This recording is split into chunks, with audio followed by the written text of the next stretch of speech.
총리께서 손실보상에 대해서 소급 적용이 없다라고 이제 공표하셨는데 지금도 그 생각에는 변함이 없으신가요? 예, 이제 손실보상이 필요하다. 그리고 그 근거는 대한민국 헌법 23조 3항이다라고 하는 것이 저의 인식인데요. 이 법을 이제 그 23조 3항에 보면 손실보상을 해야 되는데 법률로 하도록 돼 있어요. 그런데 법률이라 하면 이제 국회에서 만드는 모법도 있지만 네. 시행령까지 돼야 법률이 이루어지는 거 아니겠습니까? 네, 소급 적용에 대해서는 그거에 대해서 예. 없다고 말씀하신 거에 대해서 말씀해 주시죠. 예, 예. 이 과정을 거치려면 수개월이 걸립니다. 예, 예. 그렇기 때문에 당장 일어나고 있는 일에 대해서 그때까지 기다렸다. 네. 언제 될지도 모르는 것을 그때 기다려서 소급한다고 하는 것은 비현실적이라는 게 제 인식입니다. 네. 그 말이 지금까지 영업 제한을 받은 분들에 대해서 대못을 받고 있습니다. 국가 보상 의무에 대해서는 인지하고 계시는 거죠? 예, 그렇습니다. 네. 예. 사실 법률적인 근거에 대해서 소모적인 논쟁이 벌어지고 있다는 부분에 대해서는 사실은 문제가 있다고 생각합니다. 사실 본의원의 생각은 명확합니다. 법률 미비의 문제가 아니더라도 헌법 가치만으로도 국가는 손실보상 의무가 있다고 생각을 합니다. 총리 생각도 그러신 거죠? 예, 헌법에 분명히 그렇게 나와 있습니다. 네. 사실은 지금까지 이 영업 제한이나 영업 금지로 손실 규모가 좀 커졌다고 생각을 하고요. 근데 자칫 잘못하면은 죽은 사람은 죽고 산 사람만 데리고 가겠다는 생각이 비춰져서 안타깝게 생각을 하고요. 화면 보시죠. 사실 대법 판례에서도 헌법 23조에 보상에 관한 별도의 구정이 않더라도 이제 소급 관련된 얘기, 손실 보상한다는 판결이 이미 많이 나와 있습니다. 헌법 23조만으로도 손실 보상에 대해서는 국가 책임 명확하다고 이제 할 일인데 제가 좀 안타깝게 생각하는 것은 지금 이미 많은 소상공인들이 소송을 하고 있는데 총리께서 발언하신 내용이 자칫 잘못하면 행정부가 사법부에 대해서 판결 가이드라인을 줄 수 있음을 좀 아셨으면 좋겠습니다. 아니, 법이 없는데 사법부가 어떻게 판결을 합니까? 제가 방금 전에 말씀드렸지 않습니까? 예. 이미 개별법이 없더라도 23조에 의해서 사법부가 내린 대법원 판결이 지금 보셨잖아요. 있다고. 예, 글쎄 저는 뭐 그렇게 생각하지는 않고요. 네. 그다음에 이제 정부는 손 놓고 있었던 것이 아니고 법과 제도가 정비가 되지 않았지만 3차에 걸쳐서 재난지원금을 지출을 했습니다. 그리고 지금 3차 재난지원금이 집행되고 있는 중이거든요. 아니, 제가 지금 그렇기 때문에 예. 그 손 놓고 헌법 있다고 말씀드렸던 건 아니고요. 지금 말씀드리는 것은 손실보상에 관련된 소급 관련된 말씀드렸는데 총리께서 말씀하시는 것은 소급에 관련된 얘기를 하셨는데 법률적 근거에 대해서 제가 얘기를 한 거고 그거에 대해서 사법부에서 대법원에 판결 내린 거에 대해서 말씀을 드린 겁니다. 그리고 사실 뭐 독일이나 외국에서 행정명령 행태만으로도 손실보상 지원을 내린 건 잘 아시고 계실 거고 이미 다른 나라에서 어떤 철학을 갖고 국민들을 지켜냈는지 노력했는지도 좀 명심해 주시기 바라고요. 뭐 지금 재난지원금 말씀하셨는데 이게 실질적인 지원이 됐는지 지금까지 많은 사람들이 그만큼 투자를 많이 하고 고용 많이 시킨 사람들이 그만큼 손해를 많이 봤을 텐데 그게 가능하겠습니까? 그 사람들이 손실을 이미 많이 망한 사람들인데 엄청나게 복구가 가능하다고 생각하십니까? 우리 총리께서는 산업부 장관도 하셨었고 사업에 관련된 부분도 일각에 있을 텐데 그게 가능하다. 희망을 완전히 잃어버린 겁니다. 그래서 긴급 행정명령 검토하시겠습니까? 제가 이제 이 재난지원금을 말씀을 드렸는데 재난지원금을 3차에 걸쳐서 지급한 거 말고도 작년에 4번의 추경을 했습니다. 4번의 추경. 그래가지고 정부 재정은 67조를 썼는데 실질적으로 정부가 필요한 조치를 한 것은 310조의 조치를 했습니다.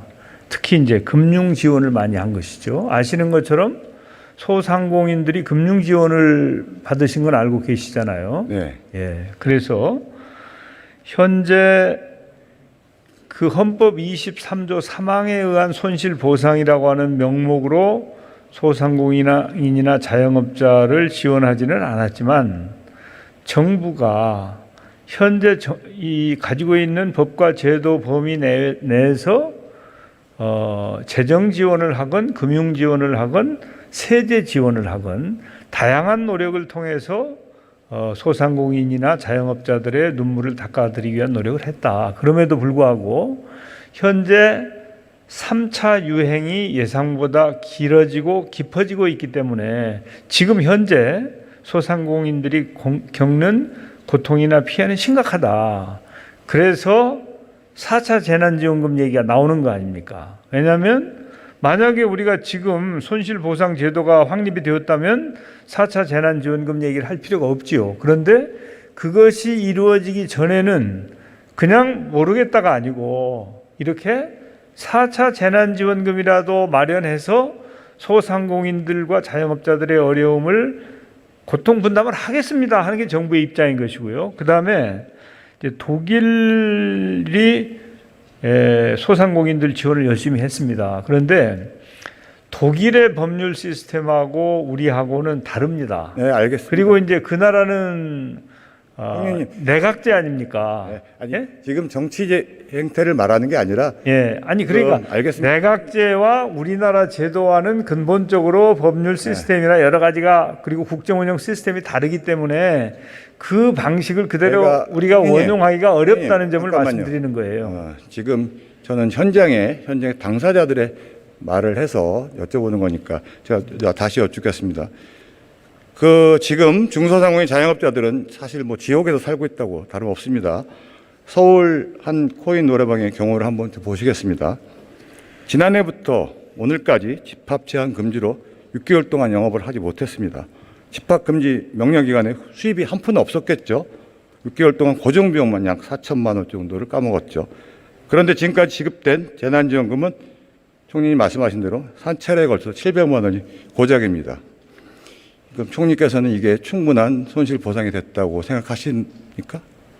충분하게 해드렸으면 제가 왜 걱정을 하겠습니까? 네, 그럼 알겠습니다. 어떤 경우는 이제 비용이 아주 적게 들어가는 경우는 제가 드리고 말씀이 괜찮지만은 또 많은 경우는 턱없이 부족한 경우가 많죠. 그래서 중소상공인 자영업자 희생이 너무 컸다는 말씀 드리고 당연한 겁니다. 손실 보상에 대한 소급 적용을 하지 않는다면은 대출 빚을 이 사람들이 그동안 뭘 갖고 먹고 살았겠습니까?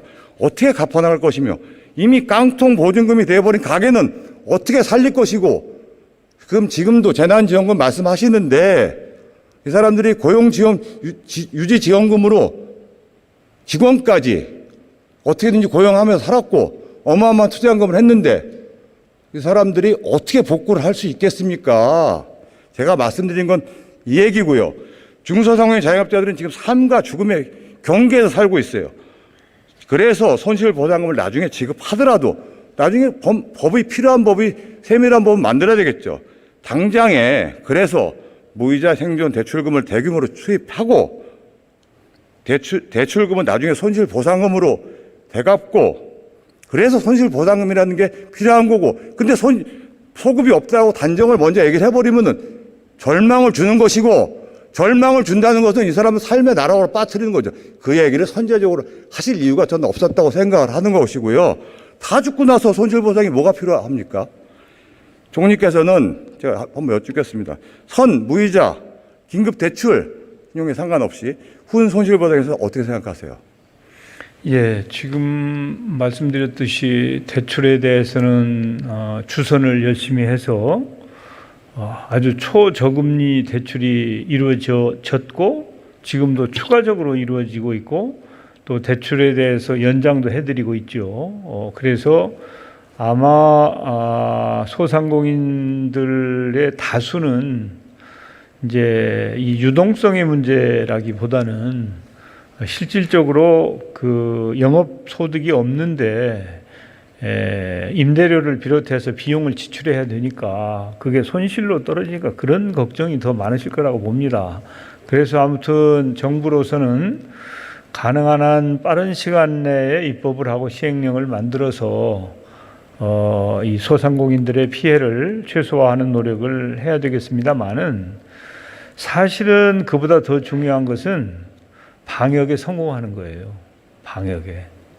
우리가 방역에 성공하면 영업을 다시 할 수 있게 되면 사실은 영업을 통해서 복구가 가능하죠. 그런데 지금처럼 이제 지속적으로 영업을 제한하거나 영업을 금지하고 있으면 이제 그러면 계속 그 피해가 눈덩이처럼 커지는 거 아닙니까? 그런데 정부가 그 헌법의 취지도 그런 거예요. 재정이 감당하는 범위 내에서 지원할 수 있는 것이지 그 무한정 할 수 있는 건 아니거든요. 아시다시피 예산을 편성해서 예산이 있어야 지원하는 거 아닙니까? 알겠습니다, 총리님. 재정의 범위 내에서 해야 되는 거예요. 그래서 지금 우리에게 중요한 것은 총리님, 무슨 그 부분에 대해서는 원자력 발전 가지고 싸우고 뭐 가지고 시비하고 이런 것보다는 아니 제가 지금 원자력 얘기 안 했으니까 총리님 방역을 우리가 성공해야 되는 게 우리가 가야 될 길이다. 이 점을 좀 참작해 주시기 바랍니다. 원론적인 얘기만 계속 지금까지 들어왔던 얘기고 제가 말씀드릴게요. 지금 총리께서 오늘 제가 오늘 국회 앞에서 가게에 계셔들 자영업자들이 삭발을 했습니다. 오늘 삭발식을 했습니다. 오늘 여성분들까지 이분들이 어디에 계셔야 되는 겁니까? 삭발을 한다는 게 총리께서는 어떤 의미를 받아들일지 모르겠지만 이분들은 총리께서 말씀하신 재정 얘기 하셨죠. 가난한 조국 대한민국에 짐이 되지 않겠다고 스스로 생존 스스로 지키겠다. 제발 생명줄인 장사한 사람들한테 사업한 사람들한테는 사업이 우선이고 장사가 우선이에요. 정부한테 돈 달라는 사람들이 아닙니다. 생존 스스로 지키겠다. 장사라도 제발 해달라. 자영업자 차별하지 말아달라. 비과학적으로 원칙 없는 거리두기 좀 당장 바꾸라고 외쳤습니다. 이분들이 그랬어요.